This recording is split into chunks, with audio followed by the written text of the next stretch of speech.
All right, guys. So we're doing today's notes. It's weird. I don't like doing it this early, but I've done it before like this for uh, days when I was sick, and whenever I am sick, I'll probably do it like this. Or I've done it occasionally to mix things up. I did it a lot at the end of last semester because it helps me hold students accountable to actually watch the notes. But I just wanted to familiarize you guys with Edpuzzle because I do use a lot of Edpuzzles. So um, we're just going to do the notes throughout this. Watch this video. I encourage you to jot down notes. Um, as you go along, there will be little questions pop up. If you decide to go away from this screen, the video stops, so it doesn't let you just just hit the play button and walk away. And plus, if it get to a question, it won't play until you answer the question. So just watch the video and answer the questions and pay attention. Because I usually try to frame the questions in a way that you can't just Google them. Like I'll make the questions vague about what we were just talking about in the notes. So just make sure you're paying attention and jot down the notes as we go along. Because like I said, the test material comes from the slideshow. So today we're just going to talk about what government is, what it does. This is kind of a little bit of a dry day, but there are several terms in here that you will be assessed over. So let's go ahead and get through this pretty quickly. As far as what government is, you don't need to write this down. This is not something I'm going to ask you about, but it is something that we just need to throw out there. It's an institution through which a society makes and enforces its public policies. So this is society, us. We decide what we want as a society, which laws we want to make by electing our congressmen, and then they enforce those policies. So government is basically just a way for us to enforce what we want to happen. Don't write these down because I'm not going to ask you about these, but this is just something. Usually when we're in class, I put people in groups and I have them write down, do we even need a government and what does the government do? And we kind of talk about that. But here are just several things that the government actually does. I'm just going to, I'll go through one by one. They provide leadership in making laws, like we just said. Whenever the people want something to happen, they elect congressmen who make it happen, or they try to anyway. They maintain order whenever they decide what is legal and not legal through the courts, and they pay police officers to maintain the order and the peace. Here's the thing that you probably don't realize a lot of what they do is all these different public services that they provide. They take care of schools. The whole reason you have schools is because of government. The government pays me to be here. They take care of the mail for the most part, and we saw that with a lot of controversies with that last year, and the mail-in ballots and all that came out. They pay for roads, fixing roads. They take care of a lot of different safety issues, like we have the FDA, the Food and Drug Administration. If we didn't have the government taking care of those, you'd have food like this on your table with, rotten meat and different types of unsafe things in your food. Not that all foods are safe, but they do try to keep some certain unhealthy things out of food and don't approve certain medicines and stuff like that. They take care of national security, the military, and of course they do right now, especially like with the stimulus packages, they help us out whenever we're in trouble. Um, how did the first government ever come about? And again, we're going to come through this pretty quickly, but you do need to know these different terms. So if you're taking notes, this might be the first place to start writing some stuff down. Where did the first government ever come from? We don't know, of course. We don't have a record of the first government ever because a government doesn't have to be this official big thing. But there's a few different theories as to where it came from. The first theory is called the evolutionary theory. And this states that it came out of the family structure. That, I have my family, and let's just say this is 3,000 years ago. I have my family, or not longer than that actually, probably 7,000 years ago, whatever. I have my family, and my kids have kids, and their kids have kids, and we grow, and as we get bigger, we realize, what? We need some type of structure and organization. We need to have somebody in charge of making rules for our family. And then as our families get bigger and connect to other families, we start to get tribes. And as those tribes get to get bigger, we get clans.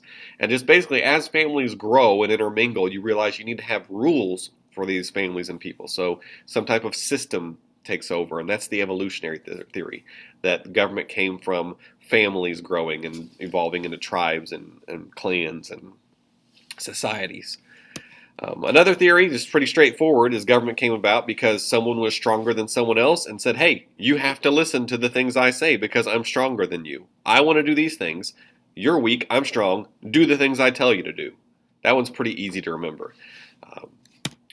The divine right theory is also pretty easy to remember because when you think of divine or divinity, you think of gods or God, and this is one where the belief is that a ruler or someone is put in charge by God. They are given God's blessing to rule and instill these rules because God told them to and picked them.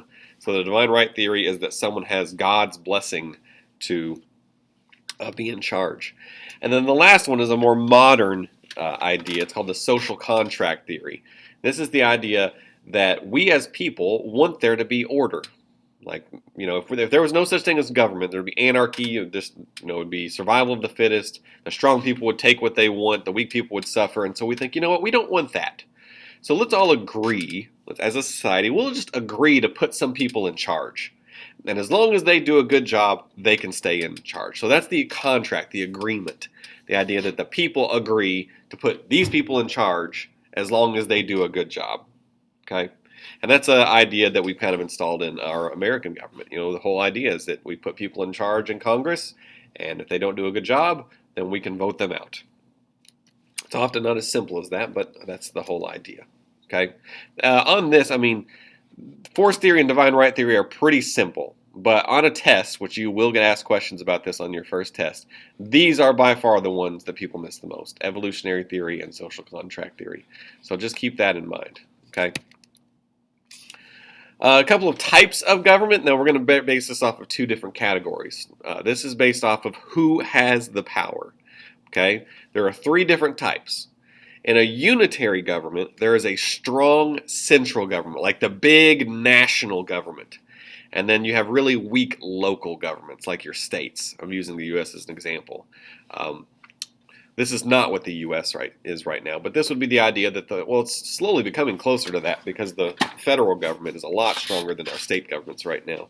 But this is the idea that the central government is a lot stronger and they tell the local governments what to do for just about everything. An example of that would be France. France kind of has this type of government where they have big, strong central government and then the weaker local ones. In a confederate government, you have a really weak central government and strong local governments. And the example of that, of course, would be the Confederacy from the U.S. Civil War days. Whenever they said, you know what, we don't want a big central government telling us what we all have to do. They said they should be states' rights. Each state should be in charge of their own place. So they said, let's have a weak central government and let's have strong state governments. So we have local people because they know what we need because they're from this area. So that's a confederate government. Okay. And then lastly is a federal government, which is what the U.S. is mostly considered. And this is where it's pretty much equal. In the U.S., the federal government has some powers. The state government has some powers that they can't do. Just for example, the U.S. government, the federal government can declare war. Indiana cannot declare war on anybody. We can't do that. Okay, we're not allowed to go to war with Iraq by ourselves. That's just something that the U.S. government can do. But Indiana has the power to issue licenses, like driver's licenses, or decide what we want to do as far as education. The U.S. government can't tell us how to do that. They can strongly suggest we do something certain ways and then say, hey, if you don't do this, we're not giving you any money.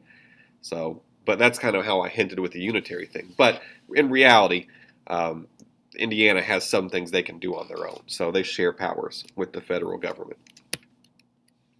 And now there's another category of types of governments. That was who has the power. This is who can participate in the government and make the decisions. You have this category of authoritarian governments, meaning that the people really don't get any decisions. They don't get to be involved in any of the decisions. A dictator is usually like the best example. When you think of a dictatorship, you think of a country run by one person and they make all of the decisions. This guy's name right here is Alexander Lukashenko. He is a modern day dictator. He is still in charge of Belarus, if you know where that is. It's over by Russia. I had a Belarusian economics teacher in college. So it was Daria Sevastianova. She was pretty cool. But yeah, a dictator is an authoritarian leader where he makes all of the decisions. An oligarchy is where it's not one person making the decisions, but it's like a few people or a group of people that make all the decisions. Take a look at this picture. Do you guys know who this guy on the left is?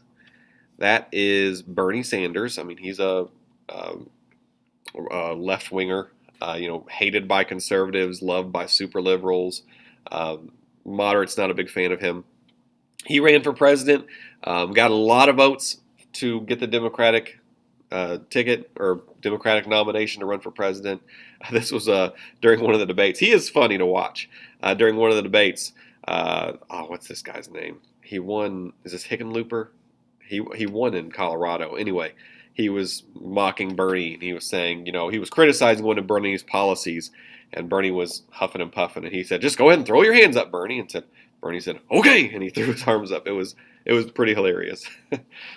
Anyway, I bring this up because Bernie has said many times that the United States is an oligarchy.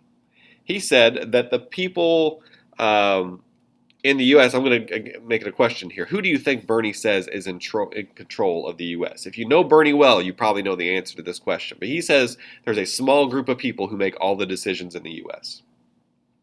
The people he says are in charge are the rich.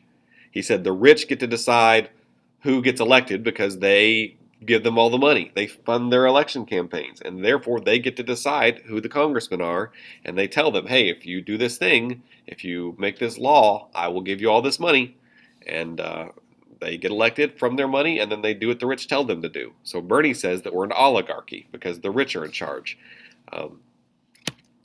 And then, of course, there's a monarchy. You guys know what a monarchy is. There's a king or queen who makes all the decisions. England is a constitutional monarchy now, whereas the queen really doesn't make any decisions. She has a lot of influence. She says things and people listen, but she can't make any laws or decisions. That has to do with Parliament. On the other side, you have democracy, where people participate. Now, here's a question for you. Is the USA a pure democracy? We are not a pure democracy. I mean, we hold democracy on its highest levels. In the last couple of days with the whole riots in the Capitol, you hear people say our democracy is under attack. Democracy, democracy, democracy, democracy. Yeah, we are a democracy, but we're not a pure democracy. In a pure democracy, we would vote on every single issue. If they decided, hey, is marijuana going to be legal nationwide? We would vote on that. I would vote yes or no is what would happen. But instead, I vote on a person to go do that. I vote for Todd Young.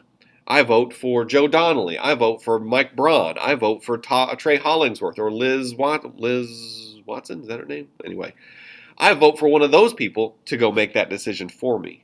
It's called a representative democracy. Okay? So we don't live in a pure democracy. We live in a representative democracy where we pick people to go make decisions for us.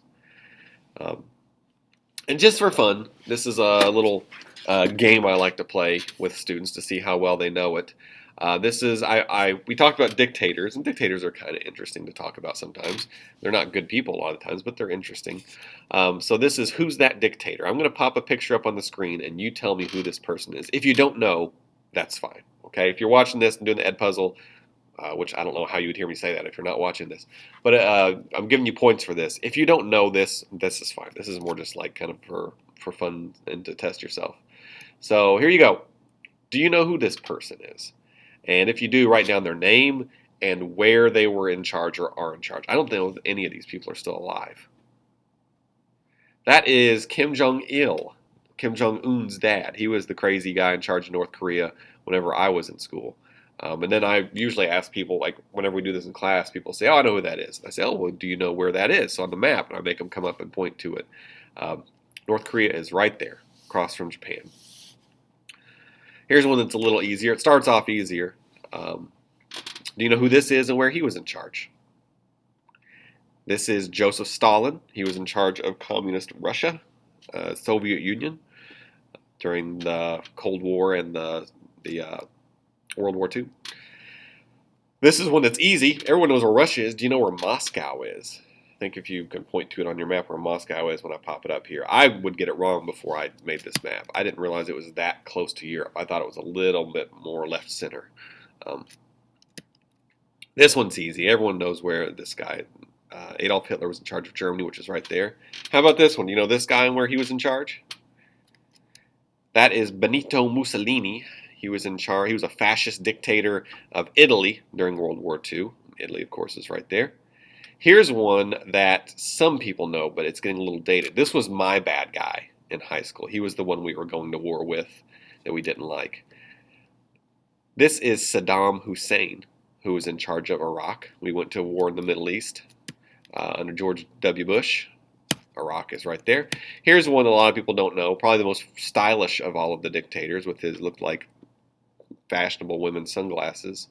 This is Muammar Gaddafi. He was in charge of Libya, which is in northern Africa. Here's a guy you probably don't know. I used to teach AP Psych, and I missed it before I got it back. I'm teaching it again, but I missed it, and I would incorporate some elements of AP Psych to this class, and this was one way I could talk about some things. This is a guy named Augusto Pinochet. He was in charge of Chile, and I used to bring him up because he's got ties to a cult leader who did some awful, terrible things. But he was in charge of Chile. And he was actually referenced in, my wife and I are rewatching the show Breaking Bad, and he was just referenced in that show. So I thought that was interesting. If you're familiar with that show, Gus Fring, when the DEA is trying to investigate him, they say, we don't have any record of you. And he said, oh, well, the Pinochet regime was notorious for not keeping very good records. And here's a guy you may know because he's close to us. This is Fidel Castro. He was in charge of Cuba. He's a really fascinating guy. He could have played Major League Baseball, but instead he decided to go home and fight in a revolutionary war for his country. That, of course, was Cuba. So, right there. So, some interesting dictators, and there are more, but those are just some notable ones. Okay? So, hopefully this worked for you guys. We will do more Edpuzzles in the future. I don't know how many we'll do with the notes like this, but on days that I have to be absent, I like to do them this way just because I can hold you guys accountable and make sure you're actually watching them. On days that we're all virtual and I have a lot to get caught up on, I might do it this way. But there are going to be some assigned to you. Okay, so I'll let you know whenever I assign them. But there's some. I mentioned that like 95% of the test comes from my notes, my slideshows. The other 5% often comes from the Edpuzzles I assign for outside of class. Okay, I'll have probably 2 or 3 for each unit that you need to have done before the test. I don't know that I have any assigned right now, but if you might check it out if I do and get those done whenever you get some time. So, all right, that's it for today. If you are done with this video in class, you can go ahead and log off and have a great weekend. See you guys.